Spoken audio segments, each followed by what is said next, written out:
বয়সন্ধির মতো 40-এর পরের জীবনেরও একটা নাম থাকা উচিত। বুড়িও না, আবার ছুরিও না, অদ্ভুত একটা বয়স। বেশিরভাগ ক্ষেত্রেই এরা সংসারী, 15 থেকে 20 বছর ধরে।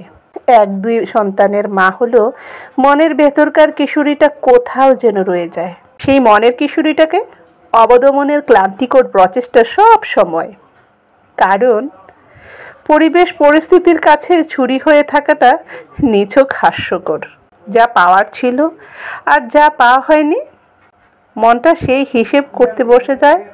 মন না চাইলেও কতই বার ব্যস্ত থাকা যায় সংসার, রান্নাবান্না কিংবা অফিস নিয়ে। দিনের শেষে না পাওয়াগুলো কেমন যেন খোঁচাতে থাকে।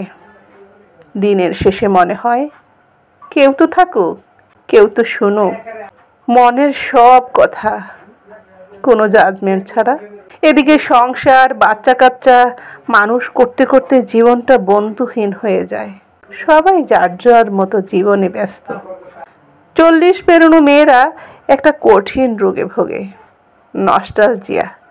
কারণে অকারণে শুধু পুরনো কথা মনে পড়ে। পুরনো ক্ষতগুলো দগদগে হয়ে ওঠে। আবার মনে পড়ে ফেলে আসা শৈশব, তারুণ্যের চঞ্চল মন, স্কুল, কলেজ, ইউনিভার্সিটির সোনালি দিনগুলো।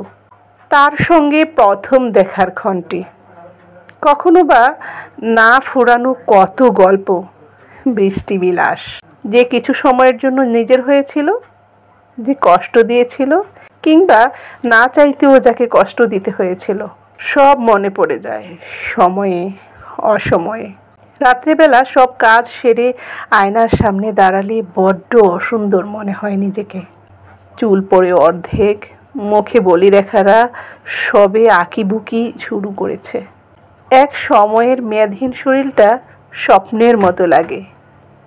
পেটে স্ট্রেচ মার্কের দাগ, সব মিলিয়ে ভীষণ অনাকর্ষণীয় লাগে নিজেকে। সেই বিষণ্ণতা ঢাকতেই হয়তো শাড়ি গহনায় মেতে থাকতে চায় মেয়েদের মন। জীবনের অর্ধেকটা পার করে এসে 40 পেরোনো মেয়েদের দুর্নিবার প্রেমের ইচ্ছা জাগে। না, প্রেম করার জন্য প্রেম না, মনে হয় কেউ থাকুক, কেউ শুনুক সব কথা। আবার কারো আকর্ষণের কেন্দ্রবিন্দু হতে মন চায়। মনটা আবার সব কিছু নতুন করে শুরু করতে চায়। মন নতুন কাউকে চায় না, পুরাতন মানুষটাকে আবার নতুন করে চায়। আবার তার চোখের তারা হয়ে থাকার বড় স্বাদ হয়। সংসার, বাস্তবতা সব অস্বীকার করতে চায় মনটা মাঝে মাঝেই। 40 পেরোনো মেয়ের বাবা মায়ের কথা খুব মনে পড়ে। সেই জীবনটা খুব মনে পড়ে প্রতিনিয়ত। যা করতে ইচ্ছা করে তাদের জন্য, কিন্তু চাইলেই করা যায় না। শুধু মেয়ের বাবা মা বলে অধিকার বোধ সীমিত করে রাখতে হবে, এই ব্যাপারটাও খুব ভাবায়। শুধু ফাইন্যান্সিয়ালি ইন্ডিপেন্ডেন্ট হলেই কি সমাজ ইন্ডিপেন্ডেন্স দেয়? মেয়েরা কখনোই সমাজের দাসত্ব থেকে পুরোপুরি বের হতে পারে না।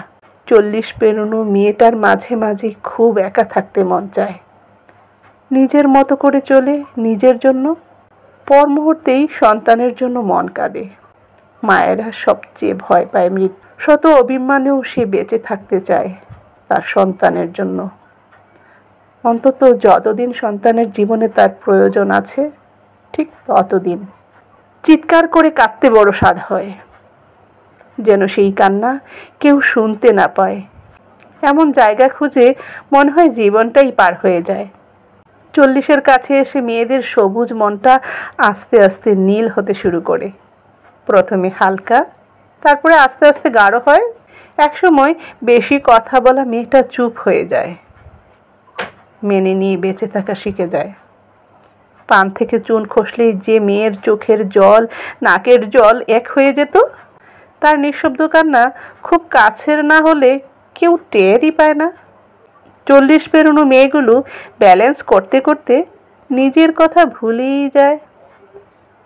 যায় কি করলে ভালো লাগবে, ভুলে যায় মনটা কি চায়। 40 পেরোনো শরীরটাও আগের মতো সাপোর্ট দেয় না।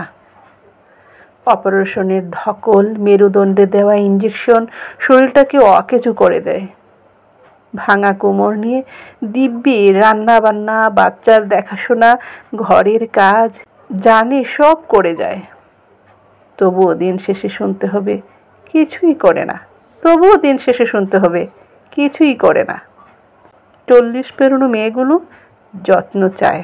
তারা চায় কেউ তার মনের যত্ন করুক।